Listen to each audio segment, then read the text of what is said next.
Salut à toi, j'espère que tu vas bien. J'aimerais bien que tu t'installes tranquillement. Tu peux prendre un petit café, une petite eau pétillante, ce que tu veux, et que tu t'installes et qu'on discute un petit moment. J'aimerais te parler d'un sujet qui me tient profondément à cœur. C'est un sujet qui m'a suivi, c'est quelque chose qui m'a suivi pendant de nombreuses années, le fait de porter des masques au quotidien. Avoir cette sensation d'avoir besoin de se poser un masque. Alors je l'ai abordé d'une façon un peu rigolote sur les réseaux sociaux parce que c'est ma façon à moi d'apporter la légèreté à des sujets qui sont plutôt lourds et compliqués à traverser. Donc moi, pendant de nombreuses années, j'ai porté des masques extrêmement différents en fonction des endroits où j'allais, en fonction des personnes que je rencontrais. Et ça m'a littéralement pompé toute mon énergie, vraiment. Ça épuise d'essayer d'être quelqu'un d'autre, quelqu'un qu'on n'est pas. Alors j'aimerais ça déjà dans un premier temps te dire et te donner, parce que moi j'adore comprendre le pourquoi je fais les choses et pourquoi les choses se mettent en place de cette façon-là. Pourquoi est-ce qu'on est amené à porter des masques? L'être humain, il a besoin de faire partie d'un groupe. C'est comme ça depuis des années, c'est comme ça depuis des milliers d'années.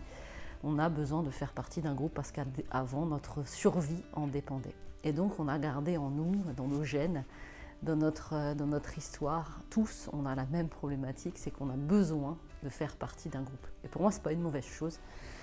Mais ce n'est pas une mauvaise chose quand on arrive à faire partie d'un groupe en étant pleinement nous-mêmes. Et quand on arrive à se dire qu'on peut totalement être accepté en étant nous-mêmes. Par contre, payer le prix de ne pas être soi-même pour faire partie d'un groupe, et le prix, il est pour moi extrêmement élevé et j'aimerais aujourd'hui pouvoir t'aider à t'autoriser à être pleinement toi-même, peu importe l'endroit, peu importe les personnes avec qui tu te trouves. Donc on a, en tant qu'être humain, peur d'être rejeté, peur de ne pas être aimé et pour ça, on va peut-être adopter des attitudes qui sont contraires à ce qu'on est à l'intérieur de nous, qui vont être contraires à nos valeurs. Et ça va déjà avoir une incidence sur notre énergie parce que le fait de se forcer à être quelqu'un d'autre, de porter ces masques-là, même si moi je l'ai imagé avec des masques et que ça n'a pas, dans la vidéo, on n'avait pas l'air d'avoir, que ce soit compliqué, mais je peux t'assurer que pour l'avoir vécu pendant de nombreuses années, être quelqu'un d'autre, c'est épuisant, c'est vraiment fatigant. Et quand il m'arrive encore à certains moments de me surprendre à me dire « oulala », c'est plus tellement aligné avec ce que je suis, il y a quelque chose qui n'est pas totalement en accord avec moi-même, tu peux être sûr que dans la seconde, dans les minutes qui vont suivre, je vais avoir une grosse baisse d'énergie, je vais avoir une baisse de morale, je ne vais pas être forcément bien et il va falloir un peu de temps pour que je me remette en énergie. Donc je suis très très vigilante aujourd'hui à rester alignée avec qui je suis, peu importe où je suis, peu importe avec qui je suis. Parce que pour moi, il est indispensable de pouvoir être qui je suis, peu importe l'environnement dans lequel je suis, parce que c'est aussi important pour les autres avec qui je suis qu'ils me voient dans une authenticité complète. L'authenticité, c'est pour moi une valeur extrêmement profonde et j'ai pas envie de mentir sur qui je suis quand je suis avec des personnes que j'aime ou même quand je suis en train d'accompagner des femmes. Il est important pour moi de montrer qui je suis. Parce que pour moi c'est une vraie preuve d'authenticité.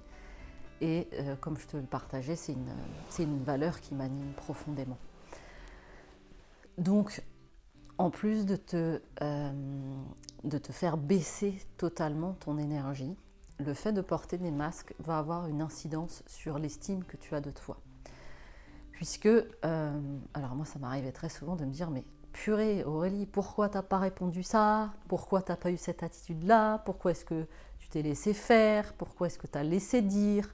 Pourquoi est-ce que tu as une attitude fuyante? Pourquoi est-ce que, peu importe, même des fois tu t'es énervé alors que ça ne méritait pas? Pourquoi?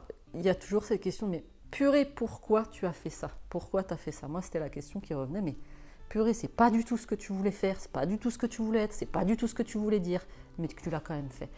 Et après, il y a une espèce de cercle vicieux qui se met en place et qui vient te dire, mais t'aurais pas dû faire ci, t'aurais pas dû faire ça, et voilà, de toute façon.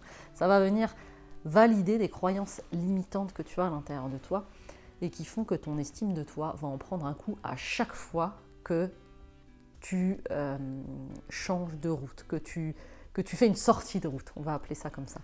À chaque fois que tu fais une sortie de route, il va y avoir ton estime de toi qui va en prendre un coup.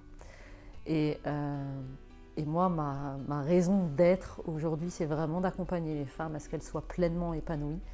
Et pour qu'elles soient pleinement épanouies, eh bien, il faut éviter les sorties de route pour venir entacher à chaque fois cette estime que tu peux avoir de toi. Et pour moi, il est vraiment important de te donner les clés pour éviter ces nombreuses sorties de route et pour que tu restes pleinement aligné avec qui tu es. Et pour moi, une des choses les plus difficiles qu'il a été pour, à un moment donné, envisager de poser le masque, parce que déjà le poser c'est compliqué, mais ça commence déjà par envisager de le poser. Et pour envisager de poser son masque, il faut déjà avoir conscience de toutes les fois où tu peux être amené à porter un masque. Parce que des fois, ça fait tellement longtemps qu'on est dans des habitudes, qu'on a pris des habitudes d'être, des habitudes de vivre, des habitudes de dire, de réagir, qu'on n'a même plus conscience qu'on n'est plus du tout en accord avec nous-mêmes. On n'a même plus conscience que ce masque, il est sur nous, il est comme gravé, ancré à l'intérieur de nous, il est sur notre peau et on n'a même plus conscience qu'il est là.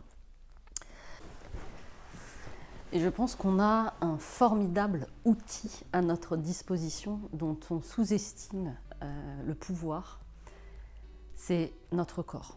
Notre corps sait, puisqu'il est en plus relié à notre esprit, notre corps sait quand on n'est pas aligné avec qui on est. Il va y avoir des manifestations telles que des petites douleurs, il va y avoir une fatigue qui va s'installer, il va y avoir peut-être des maux de ventre, il va y avoir peut-être des maux de tête, il va y avoir des réactions post-désalignement qui vont se mettre en place dans notre corps et notre corps sait et notre esprit sait aussi.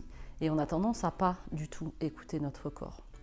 Je vais te donner un exemple très concret. Quand j'étais un peu plus jeune, il m'arrivait Moi, j'ai toujours eu un tempérament très jovial.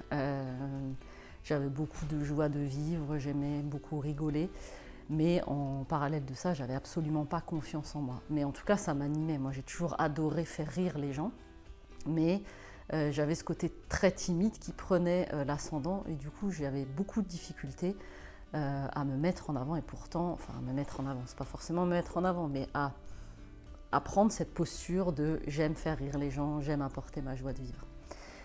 Et en fait, quand j'étais dans des groupes que je ne connaissais pas, j'avais tendance à me renfermer de peur d'être jugée, de me dire mon côté un peu humour, mon côté un peu joie de vivre, ça ne va pas forcément être bien reçu. Et du coup, j'avais tendance à totalement m'éteindre. Et donc, je m'éteignais même dans ma posture, c'est-à-dire qu'au lieu de me tenir droite, je commençais à me recourber. Je commençais à ressentir de la tristesse, alors que c'était un moment qui n'était absolument pas triste. Je commençais à avoir des douleurs dans les épaules, je commençais à avoir mal au ventre, ce genre de choses. Et après coup, j'avais beaucoup de colère qui se manifestait en moi, sans pour autant l'identifier, que c'était lié au fait de ne pas avoir été moi-même. Et petit à petit, plus je laissais la timidité prendre le dessus, plus je laissais ce que je projetais, parce que c'était même pas forcément ce que les gens pensaient, plus je laissais ce que je projetais, que les autres pensaient de moi, prendre de la place, et puis je me suis effacée littéralement jusqu'à perdre totalement cette estime que j'avais de moi. Et les manifestations corporelles se sont accentuées. Je faisais pas mal de sport, donc j'enchaînais les blessures toujours à des endroits assez stratégiques, que ce soit au genou. Donc genou, c'est je-nous, donc c'est vraiment cette difficulté à se positionner moi par rapport aux autres. Et aux chevilles qui sont des zones d'ancrage, donc moi j'avais des difficultés à être qui j'étais, donc être dans mes propres racines. Donc j'ai enchaîné comme ça beaucoup de désillusions d'un point de vue corporel et donc émotionnel, jusqu'au jour où je me suis dit, écoute Aurélie, maintenant il y en a marre. J'ai pris conscience que ça me faisait beaucoup plus de mal que le risque, que le prix à payer, était beaucoup plus important quand on essayait d'être quelqu'un d'autre que quand on était soi-même. Moi, j'avais peur finalement d'être rejetée, mais en faisant ça, la personne que je rejetais le plus, eh bien, c'était moi-même, et donc ça m'a apporté, d'un point de vue corporel, beaucoup plus de désillusion et donc forcément après de déception, parce que on est toujours en train de projeter, que ce soit même dans ta vie, enfin moi c'était aussi dans ma vie familiale avec mes proches, hein, on essaye toujours de projeter, enfin moi là où je mettais le plus mon énergie, c'était comment est-ce que les autres aimeraient que je sois. Je me posais cette question-là, comment est-ce que les autres aimeraient que je sois? Qu'est-ce qu'ils attendent de moi? Et donc on va avoir tendance à projeter des scénarios, à se dire « Ah bah je pense que ça peut être ma mère, elle attendrait que je sois comme ça de moi. Ah bah je pense que ma pote, elle attend que je sois comme ça.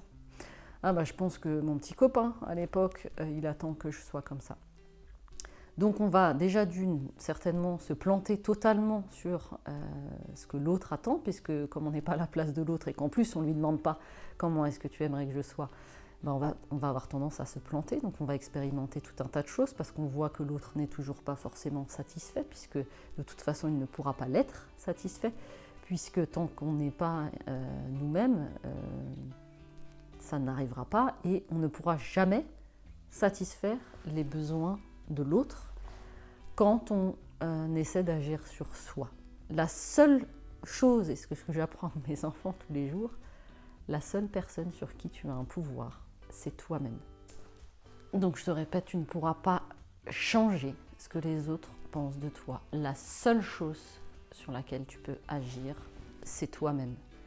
La seule chose, quand j'ai compris ce levier-là, de me dire que la seule chose que sur laquelle je pouvais vraiment avoir un impact, c'était comment je me voyais moi à l'intérieur de moi et comment je décidais de me montrer aux yeux de tout le monde. Parce qu'en fait, à force de vouloir être quelqu'un d'autre, à force de vouloir plaire constamment aux autres, j'en avais même oublié qui est-ce que j'étais, moi-même, ce que je voulais, mes besoins. Et à force de vouloir toujours plaire, de vouloir toujours rentrer dans des cases, aujourd'hui je fais tout pour sortir des cases, je fais tout pour moi je n'aime pas être limitée, et dans les accompagnements que je propose, j'aime pouvoir offrir cette même perspective aux femmes que j'accompagne, c'est-à-dire être dans une case, c'est hyper enfermant, être rentré dans un moule, c'est hyper enfermant. Et moi, souvent, j'avais la sensation, quand je portais des masques, il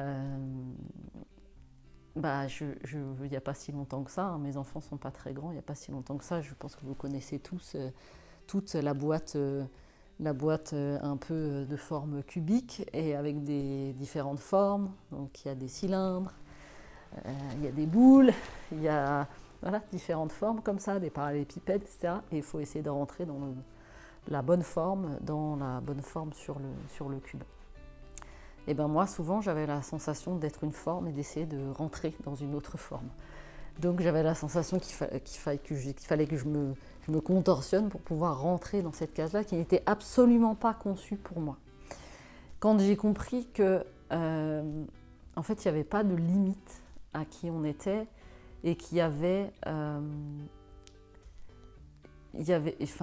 c'est difficile à mettre en mots quelque chose qui a été compris et ressenti à l'intérieur de moi-même, mais quand j'ai compris qu'en fait on était une multiplicité des millions et des millions de formes différentes, tous, on a chacun notre unicité et qu'on a chacun notre endroit pour rentrer, et que moi je me forçais à être une autre forme alors que ma forme c'était celle-ci, et c'était celle-là dans laquelle je me sentais vraiment bien, et que quand j'essayais de rentrer dans une forme qui n'était pas de ma forme à moi, je me sentais totalement compressée, je me sentais manquer d'air, je ne me sentais pas respirer correctement, j'avais la sensation de ne pas avoir d'espace, de ne pas avoir d'espace pour totalement m'exprimer. Quand j'ai compris ça, et je me suis dit, mais purée, j'ai perdu du temps. Alors aujourd'hui, j'ai pas l'impression finalement d'avoir perdu du temps. Toutes ces expériences-là m'ont permis aujourd'hui de m'autoriser à être qui je suis. Mais j'ai eu pendant un temps la sensation, effectivement, d'être passée à côté de quelque chose. Mais aujourd'hui, j'aime à penser qu'il n'y a pas d'échec dans la vie, il n'y a que des expériences. Et que moi, toutes ces petites expériences que je te raconte là m'ont permis aujourd'hui de m'épanouir pleinement et de vivre pleinement. Et ça m'a permis de comprendre qu'aujourd'hui, c'est absolument plus négociable. Alors, je ne dis pas qu'il ne faut pas être diplomate ou ce genre de choses, hein. Pas du tout. Mais aujourd'hui, ce qui est le plus important et ce qui me met le plus en énergie, c'est d'être qui je suis. D'être qui je suis pleinement. Parce que quand je déroge à ça, mon corps, il va tout de suite me dire non, ça va pas. Et mon corps, il va parler. Quand je ne vais pas anticiper les choses, mon corps va parler. Et aujourd'hui, j'ai besoin de toute mon énergie pour la mettre au service de mon mari, de mes enfants et des femmes que j'accompagne. Et toute mon énergie, si je la perds à vouloir être quelqu'un d'autre, je ne peux pas être pleinement épanouie dans ma vie. C'est absolument impossible. Ok, maintenant qu'on a posé les bases de ce pourquoi on porte des masques, de toutes les raisons pour lesquelles on pourrait porter des masques et de tout ce qui nous empêche de les poser, j'espère que tu es prête à recevoir très prochainement le premier conseil que j'aimerais te donner pour pouvoir entamer ce processus de on retire le masque, on le pose et on est pleinement soi-même. Donc reste bien connecté, la prochaine vidéo arrive très prochainement. Je prends bien soin de toi et à bientôt. Ciao, ciao.